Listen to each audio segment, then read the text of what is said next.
You know we love it. It's the We truth. love it. Yeah. All right. I'm a Hey, talker. Jason Hayes has submitted a play, a bonus play. Let's take a look.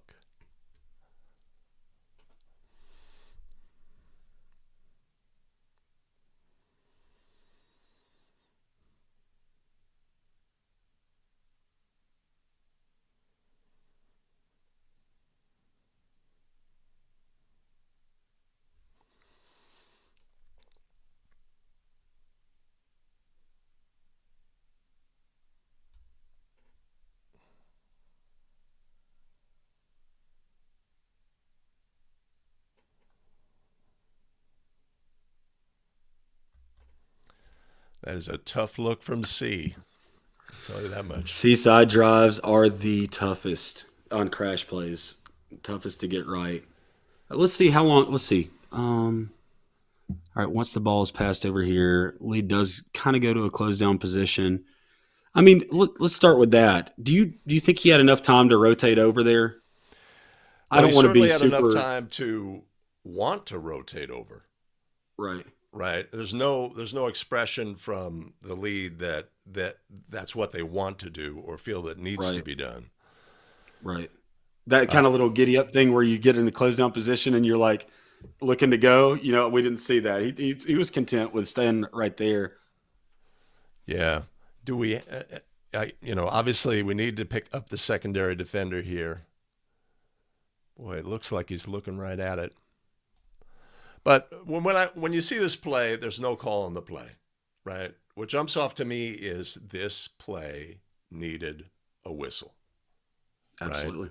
So if we go into our game and we're thinking when plays need a whistle, let's put a whistle on the play, right? I want to have 100% of information I need to make the correct call.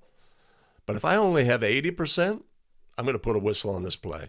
If I only On have this one. 60%, I'm going to put the fact that the play needs a whistle takes priority over my lack of a complete confidence in the call. That's a great way to say it. And I so when agree. it doesn't come from the lead here, I certainly expect it would come from the trail. But don't like to see the disengagement there. But and then as a last resort, are you coming to put a whistle on this play as the center? I think on this particular play, you do. I think on this particular play, patience is the key as the center, right? I think the only open angle on this play is the trail official. That's it. That's the only one with an open angle. Lead's looking through the back of the secondary defender. C's looking through the back of the ball handler. It's a tough play. Seaside drives, we got to be aware of this. Like on seaside drives, we got to do everything we can to try to get into a position to see it and still know that it could happen so quickly we may not be able to get into a position.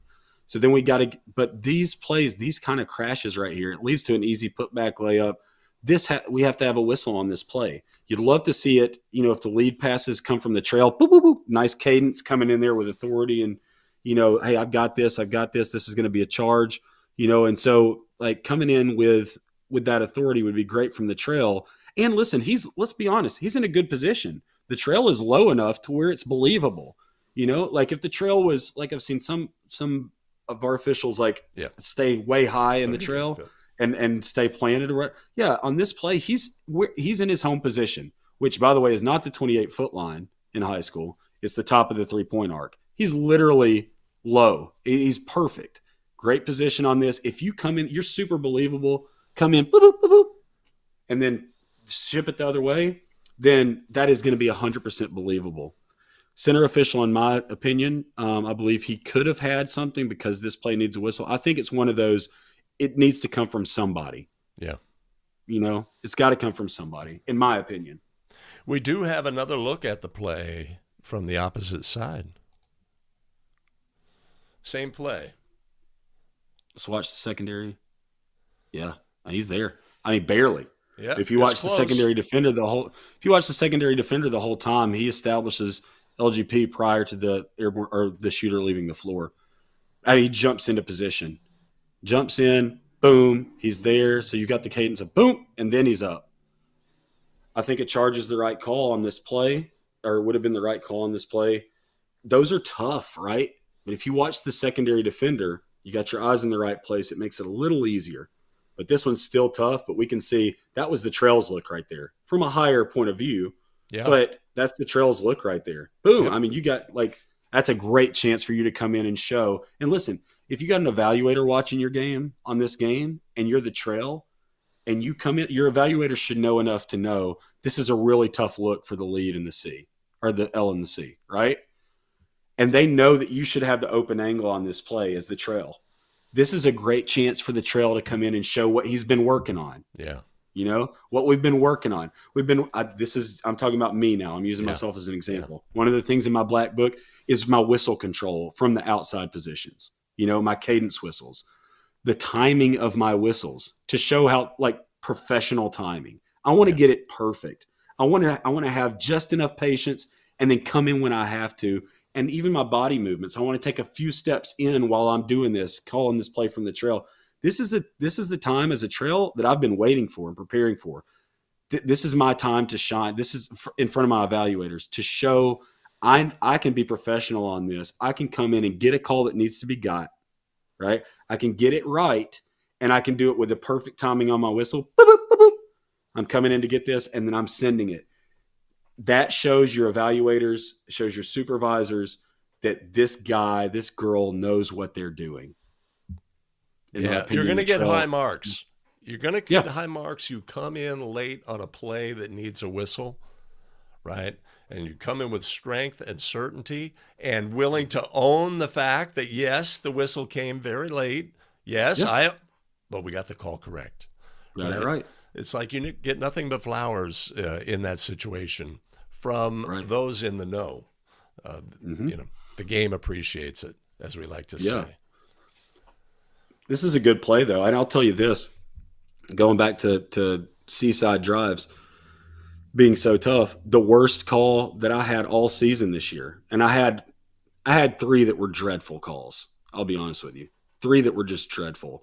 And one of my most dreadful calls was a Seaside drive in transition, and I'm the C, and I got stacked. I was a straight line. I'm looking through the back of the dribbler, and the defender, when you go back and look, that defender was legal and maintained his legal position by moving laterally and back at an oblique angle backwards to be able to remain in the path, which is another thing, in the path of the dribbler. And the dribbler goes right through his torso. And I literally called it a blocking foul because it looked to me like he jumped forward. But I can't really tell that from the center position. But you go back and look at it at the different angle, the trail's angle, which the trail wouldn't have been any help because he's way back at the division line, right? Because it was a quick turnover.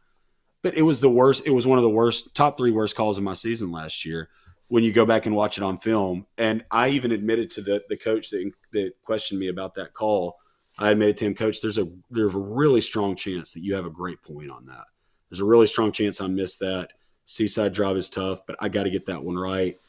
And, you know, I just ate it, you know. So, but those are tough, man. It really is. And trying to fight for the open angle, and that one's a quick one that could happen in transition where you don't have time to, like, you pull up a little short, you know, come to a stop so you can try to get a better angle. You don't want to be leaning. You don't want to be reaching, but it's just really tough. So especially when the ball settles in the front court, going back to the play we just looked at, in my opinion, as the lead, what I would have liked to see happen and what I would have tried to do is as soon as that ball is where it is, I'm going to be where that lead originally was, right? But as soon as that ball gets passed to the opposite, I've got that competitive matchup in the lane. I'm going to at least come to a closed down position, maybe even one step inside the lane line, right? So I'm coming down to the C almost. I'm going to get ready to go once that pass comes over. And once it settles down there in the three-point arc, I'm going to go with urgency because I know that there's a strong possibility that it could be swung back, but I know it's a stronger possibility that the floor is unbalanced now, and that's going to lead to a play on that low block. And I need to be in a better position to help our crew. So listen, I've done it just like the lead here. One of the things that's taken a long time for me to learn as an official, and it just comes with experience, is knowing when to rotate. You know, there's been plenty of times with all of us, you know, especially when we're starting out, you get halfway across the lane and then it comes back the other way and you're like, oh, wait. You know, it's an art, you know, knowing when to rotate, knowing when to anticipate something could happen and the percentages of it happening on that side. but you just got to be in a closed down position first and foremost to at least give yourself a chance. So when that ball swings over to the weak side, I need that lead to get down to that C right there on the Wildcats. I need to get down to a closed position and even a step inside of there Yeah. in anticipation. And then when it goes down to that corner, I'm not going to run, but I'm going to do a very, very with quick a purpose. I'm walking with a purpose over there, and I'm keeping my eye on my secondary or I'm keeping my eye on my matchup and identifying that secondary as quickly as I possibly can once Absolutely. I see that the drive is imminent. Yeah. So if we just look at take a moment to look at rotation, right? Let's go here. Right. Once the ball gets to the wing here, it's caught there at the 28-foot line, or close. It's like, to me, I'm going, right, or at least I'm poised. And then once that player passes the ball to the corner, I know I have time. Yep. Right. Absolutely. So we go now. Maybe I'm at the D, I'm at the L, and player I'm turned. Yep. And then we pick up that secondary defender, maybe out at the I. It opens right up. It would have opened right up to the L if he was over there on that I. Yeah. In Wildcat. So, again, we're in that blowout game, 43-point game. We could still work on these sort of aspects, these precision things, making smart decisions, being assertive, recognizing if there's an immediate action, if that guy shoots from the corner, maybe I'm most of the way across, but I'm going to keep back out, right? And practice those so that we're sharp when the game needs it most. That's great. Could you go back real quick at point of contact, or excuse me, just before the airborne shooter leaves the shooter leaves the floor, just to show everybody? I know there's questions about it in the comments. Boom. If we can pause once secondary defender establishes LGP and jumps into legal position on this play. So boom, he jumps in right here. It's bang bang, but he's there. Yeah. Like it's super close. I know it was brought up by Les. Judgment call on this one. Point is, it needs a whistle. Absolutely spot on. This could be difficult in real time, really difficult. But if that lead is on the eye in Wildcats and he's able to get his eyes to that secondary defender as quickly as possible, then we're going to see, hopefully, even though it's bang bang, that secondary defender jumps into position before the shooter leaves the floor. Yeah.